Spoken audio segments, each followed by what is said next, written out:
Hello, my name is Theo and this video is basically going to be my story for the past 25 years which I have inhabited this floating rock we call planet Earth orbiting around the sun, and that is the most dramatic intro to this video ever, but here we go. So I actually got inspiration to record this type of video from the other day when of all coincidences I was in the spa in David Lloyd because I am a bougie man, and I was just speaking to someone who was also in the mid-20s like myself. And the conversation very quickly turned into a bit of, the classic existential crisis. We're in our mid-20s, what the hell do we do with our lives? So I thought it'd be cool just to speak directly to the camera.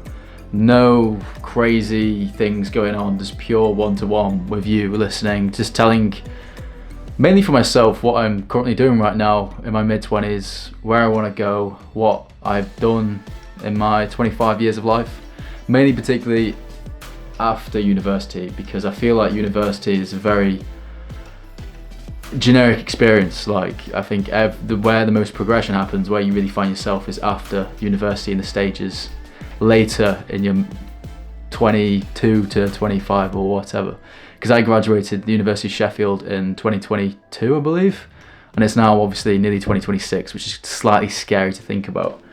But the big quote which kind of offset all this thinking was actually from this book here, which the camera's not going to focus on because I haven't got the settings right, but it's Shoe Dog by Phil McKnight. And there's this one quote which I really wanted to share and which got me thinking, and here we go. I tell men and women in their mid-20s not to settle for a job or a profession or even a career. Seek a calling. Even if you don't know what that means, seek it. If you're following your calling, the fatigue will be easier to bear, the disappointments will be fuel, the highs will be nothing like you've ever felt. And I actually repeated that quote extract to the person in the spa, and if you're listening, because obviously I have to plug the YouTube, mate, I stand by that all the time.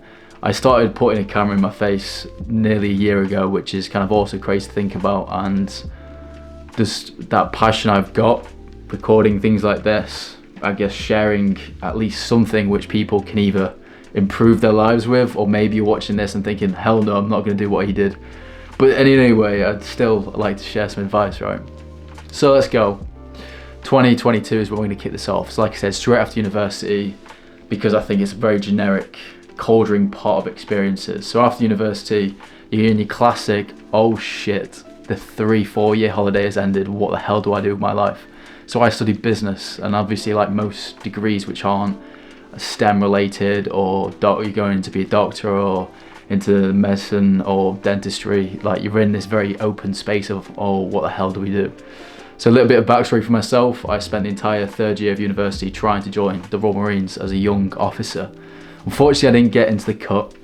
I basically spent a year training, doing physical and etc, and I didn't manage to make the pool. So then in the summer of 2022, I was like, okay, what do we do with my life? I've spent a year expecting to go into the Marines, and now we're not. Game time. And obviously university very much fosters you into this thinking mindset of graduate programs. And if you're a graduate listening, or you're in university listening, you goddamn know the graduate market is absolutely, it's not a good market to be in, especially in this current climate. So I was like, okay, grad schemes, this seems to be the main approach. So like everyone, I just sent out as many applications as I could, like volume over quality, volume, as every sales pitch drives down your throat nowadays. And that was probably maybe the truth. I spent 7 months basically applying to all these different companies, and luckily one accepted me. Well, two actually accepted me, but one of them I saw the name and I was like, oh, well, let's put it this way, when Rolls-Royce comes knocking, you don't really shut the door on them, do you? So that's basically how I ended up joining Rolls-Royce, which is what I'm in today. Fast forward a year of limbo. I basically spent a year back living in Manchester. It was I always refer to it as my year of limbo, because it was a year of waiting, because Rolls-Royce, the START program, was actually a year after I got into it, because obviously graduate programs are every year, one day every year. So I had a whole year of waiting and doing a sales job in Manchester, which a sales job, I think it definitely shapes your personality. You learn to deal with rejection on an hourly, like minute basis, almost of rejections, and I think it's character building at its finest. So definitely recommend, if you're listening, get yourself some experience of that. It is the typical boiler room sales. I mean, you're calling every time. I mean, you're calling, you're picking it up. It's someone's telling you to F off, and that's your morning coffee for you. That's your fuel. But referring to that quote, it's like, obviously the highs you got from that is nothing like doing something for yourself. But anyway, that's a conversation I'll come on later into the town. So we spent a year and basically doing this boiler room sales, and then we started Rolls-Royce, the big bad machine, which basically half the engines you fly around the world are going to be Rolls-Royce, in aerospace, commercial, civil, defence, whatever. So the graduate program for Rolls was 2 years, and I definitely feel that was what I attribute to my grown-up period. It was the first time that I was working with people obviously way older than me, because obviously in the sales environment it's just basically university, just kind of continue, but you've got a phone and you're trying to hit some day targets now and then. So that's why I always think, as soon as I joined Rolls, that the maturity just went straight up, and I had to grow up fast. Because obviously when you're in a sales situation with like a quite a big airline, you've got to really, sink or swim, shall we just say. And then fast forward to the end of 2024, that's when I started doing this. I started basically putting a camera in my face, and for some reason, I gained somewhat of a following. And this, again, referring to this quote. And one thing I want to specifically say about this quote is I love the whole thing of finding a calling, because I just think when I was speaking to this guy in the spa, dragging it back to what obviously this, the very start of the video, the one piece of advice, I mean, obviously I'm nowhere near position to give advice. I know that I'm only 25. I am a quarter of my life through. Hopefully, if I live to 100, but I want to be here for a good time, not a long time, you know what I mean?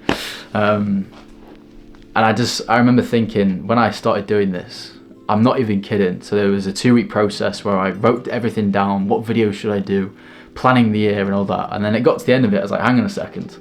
There's doing a hell of a lot of planning, but not a lot of doing.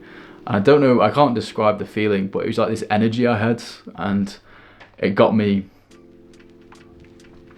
I guess, excited to a very core part of me, and I just knew I had to start it, if you know what I mean. And again, like the drive I had to pursue this goal was very different to anything I've experienced in my career. And when I read that quote by what Phil Knight said at the end, I was like, okay, I kind of beginning to understand this. And so yeah, end of 2024 we started this YouTube channel. Graduate program finishes this year, actually, in the summer of this year, where I've now finished and I'm now doing my first substantive role, which is again in the sales environment, but a bit more problem solving in terms of product failures, and I'm not going to bore you with the technical details.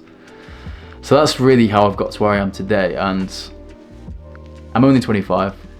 I've got a hell of a lot. I think just about grasping who I am as a person. I think I know what goals I want to achieve in the future, especially short term. I've applied, especially the knowledge I've kind of curated at Rolls-Royce, to my own business as well. Alston Polo's 7th December drop quote, link in the bio, as if he's just plugging his business there and then. But okay, so like always with these videos, biggest 3 lessons, and then we'll close.